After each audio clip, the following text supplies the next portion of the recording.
Morning students. आज हम कक्षा 10वीं के ग्रामर का टॉपिक समास करने जा रहे हैं।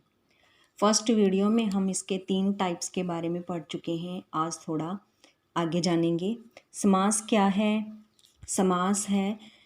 समास 2 या 2 से अधिक शब्दों के मेल से जो नया शब्द बनता है उसे समास कहते हैं। समास को समस्त पद भी कहा जाता है, यानी कि कई बार हम इसे समास कह देते हैं और कई बार हम समस्त पद भी कह देते हैं। समास में क्या है, 2 पद होते हैं। इसमें पहले पद को पूर्व पद और दूसरे पद को उत्तर पद कहते हैं। समास प्रक्रिया से जो शब्द बनते हैं उन्हें समस्त पद कहा जाता है। समस्त पद के दोनों पदों को जब अलग अलग किया जाता है तो समास विग्रह कहलाता है। एग्जाम्पल है जैसे गंगा जल, ये एक समस्त पद है। गंगा पूर्व पद है, जल उत्तर पद है। हमने पढ़ा है कि जो समस्त पद है उसमें 2 पद होते हैं, एक पहला पद एक दूसरा पद। पहले पद को पूर्व पद और दूसरे को उत्तर पद कहा जाता है। जब हम गंगा जल को लिखेंगे, गंगा का जल विग्रह करके लिखेंगे तो ये समास विग्रह कहलाएगा। समास के भेद, समास के 6 भेद हैं। पहला है अव्ययीभाव समास। अव्ययीभाव समास में क्या होता है, इसमें पहला पद है जो वो प्रधान होता है। समास में 2 पद होते हैं, इसमें जो पहला पद है वो प्रधान होता है और अव्यय होता है जो कभी चेंज नहीं होता। अव्ययीभाव समास लिंग वचन कारक पुरुष आदि की दृष्टि से परिवर्तित नहीं होते। जैसे यथारूप, रूप के अनुसार, रातों रात, रात ही रात में, हाथों हाथ, हाथ ही हाथ में। इसके ये एग्जाम्पल्स दिए गए हैं जो आपने पढ़ने हैं। कई बार शब्दों की पुनरुक्ति कर दी जाती है, यानी कि रिपीट कर दिया जाता है, जैसे साफ साफ, जल्दी जल्दी। तो इसमें भी क्या है, अव्ययीभाव समास है। तत्पुरुष समास, तत्पुरुष समास में क्या है, दूसरा पद प्रधान होता है। अव्ययी में पहला और तत्पुरुष में दूसरा पद प्रधान होता है। जो पहला है वो गौण होता है, यानी साइलेंट होता है। इसमें क्या है, जो कारक के विभक्ति चिन्ह दिए होते हैं, जैसे का, के, की, में, पर, जब समस्त पद बनाते हैं तो इनका लोप कर देते हैं, यानी इनको हटा देते हैं। जैसे पूजा घर, पूजा का घर, अब इसमें से का हटा दिया तो ये पूजा घर बन गया। इसी तरह से हैं जो, जैसे यश प्राप्त, यश को प्राप्त, भय अनुकूल, भय से अनुकूल। ठीक है, अगर से हटा देंगे तो भय अनुकूल बन जाएगा, यानी समस्त पद बन जाएंगे। अगर विग्रह करेंगे तो का, के, की, से, में, पर लगा लेंगे, जैसे भय से अनुकूल। ठीक है, इसी तरह से जैसे है जल मगन, जल में मगन, ये एग्जाम्पल्स हैं जो आपने पढ़ने हैं। फिर था कर्मधारय समास। कर्मधारय समास में क्या होता है, इसमें जो पहला पद है वो विशेषण होगा और दूसरा है जो विशेष्य होगा। जैसे नील कमल, विशेषण क्या होता है, किसी के गुण, रंग, रूप आदि की जो विशेषता होती है उसे विशेषण कहा जाता है। जैसे नील, नील मतलब नीला, नीला क्या है, विशेषण है। कमल क्या है, विशेष्य है।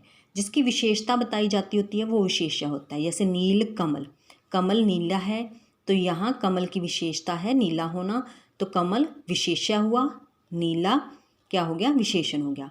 इसमें पहला पद उपमेय भी हो सकता है और उपमा दूसरा उपमान, इन दोनों का संबंध भी हो सकता है। जैसे कमल नयन, नयन है जो उन्हें कमल के समान कहा गया है। जैसे नील गगन, नीला है जो गगन, महात्मा महान है जो आत्मा। फिर है द्विगु समास। द्विगु समास में क्या होता है, संख्या दी होती है। ये इसमें पहला पद है जो वो संख्यावाची होगा। जैसे सतसई, 700 का समूह, शताब्दी 100 वर्षों का समूह, चौराहा 4 राहों का समूह, यानी कि काउंटिंग आएगी इसमें द्विगु समास में। त्रिभुवन, 3 भवनों का समूह, तिरंगा 3 रंगों का समूह। फिर है द्वंद्व समास। द्वंद्व में क्या होता है, दोनों पद प्रधान होंगे, दोनों की अहमियत होगी।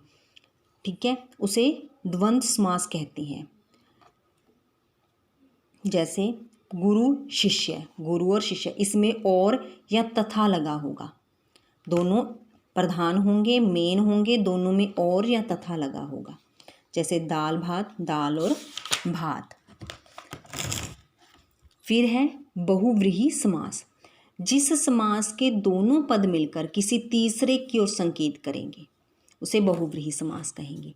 जैसे शूल पानी, शूल है पानी के जिसके, पानी मतलब हाथ, जिसके हाथ में शूल है यानी त्रिशूल है, वो कौन है? शिव, शिव जी की ओर संकेत किया जा रहा है।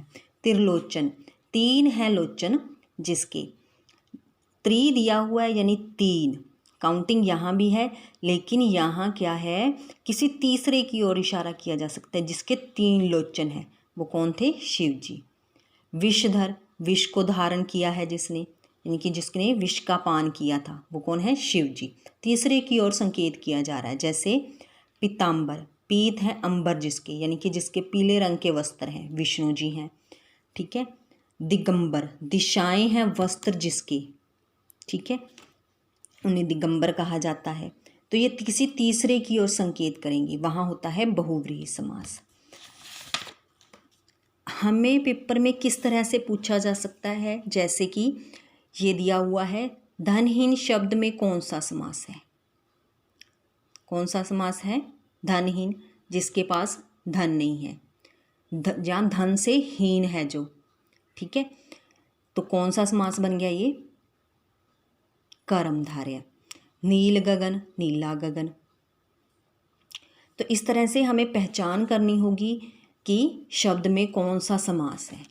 या फिर इस तरह से पूछा जा सकता है कि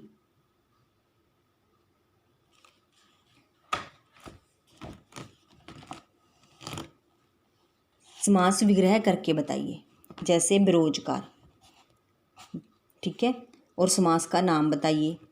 तो आपने क्या करना है, ये आपके लिए प्रैक्टिस है और इसे आपने अपनी जो नोटबुक बुक है जो उस पर करना है, बुक के ऊपर इसको सॉल्व करना है, ठीक है।